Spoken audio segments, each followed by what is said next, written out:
लग्न कार्याच्या शुभप्रसंगी गोंधळ घालण्याची परंपरा आपल्या महाराष्ट्रात पूर्वीच्या काळापासून चालत आली आहे। ज्या घरी लग्न कार्य असतं त्या घरी जागरण गोंधळ किंवा देवीचा आणि खंडोबाचा जागर हा केलाच जातो।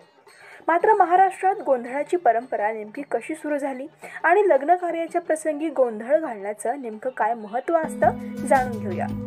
लग्नामध्ये गोंधळ का घातला जातो?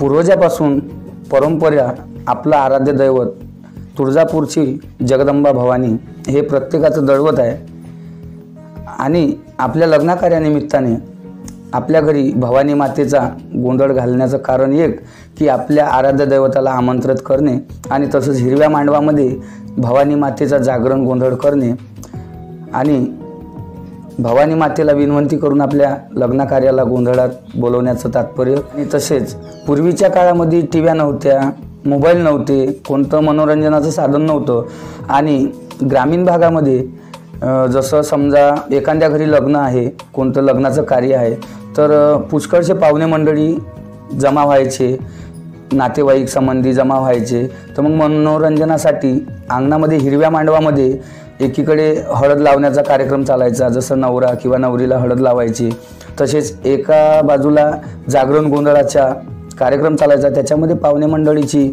मनोरंजन बी व्हायचं आणि समजा ते रात्र हसत्या खेळण्यामध्ये निघून जायची आणि तसा एक जगदंबा भवानीचा आराध्य दैवताची पूजा पाठ वगैरे करून भवानी मातेला आपल्या गोंधळात आपल्या घरी लग्न कार्यानिमित्ताने आमंत्रण द्यायचे। आपल्या लग्न कार्यामध्ये कोणती बाधा येऊ नये, आपल्या लग्न कार्यामध्ये शुभ कार्य निपटावे आणि कोणतं काही अडचण यावे नाही यासाठी आपल्या मागे जे राहू केतू शनी चक्र ग्रह आहे तर यासाठी भवानी मातेला नम्र विनंती करून आपल्या मागचं राहू केतू शनी ग्रह टळून जावे आणि शुभ कार्यामध्ये आपल्या लग्न कार्यामध्ये सगळा आनंद व्हावे यामुळे भवानी मातेचा आपल्या कुलदैवतेचा गोंधळ घातला जातो। गोंधळाच्या माध्यमातून आपल्या कुलदैवतेला आवाहन करतो, भवानी मातेला विनंती प्रतिज्ञा करतो की आई जगदंबा भवानी आमच्या भोळ्या भक्ताघरी गोंधळाला ये आणि आमच्या भोळ्या भक्ताचे संकट निवार, हा एक त्याचा उद्देश आहे। आता मराठवाड्यामध्ये लग्न झाल्याच्या नंतर जसं विदर्भामध्ये सत्यनारायण केल्या जाते,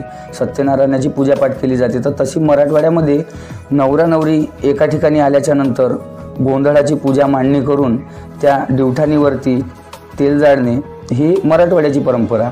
आणि आपल्या विदर्भामध्ये जसं लग्न आहे तर हळदीच्या दिवशी नवरदेवाच्या हाताने, जसं मुलीचं लग्न असेल तर नवरीच्या हाताने तेल जाळले जाते आणि जसं मुलाचं लग्न असेल तर नवरदेवाच्या हाताने मुलाच्या हाताने तेल जाळले जाते। ही परंपरा आपल्या विदर्भामध्ये चालते। तर महाराष्ट्रात लग्न कार्याच्या प्रसंगी आपापल्या सोयीनुसार दिवस ठरवून देवीचा गोंधळ घातला जातो। काही ठिकाणी हळदीच्या दिवशी तर काही ठिकाणी सत्यनारायणाच्या दिवशी गोंधळ घालण्याची परंपरा आहे। अशा प्रकारे गोंधळ घालण्याचं महत्त्व या व्हिडिओतून आपण जाणून घेतलंय। Amita Shinde, news 18 local, Wardha.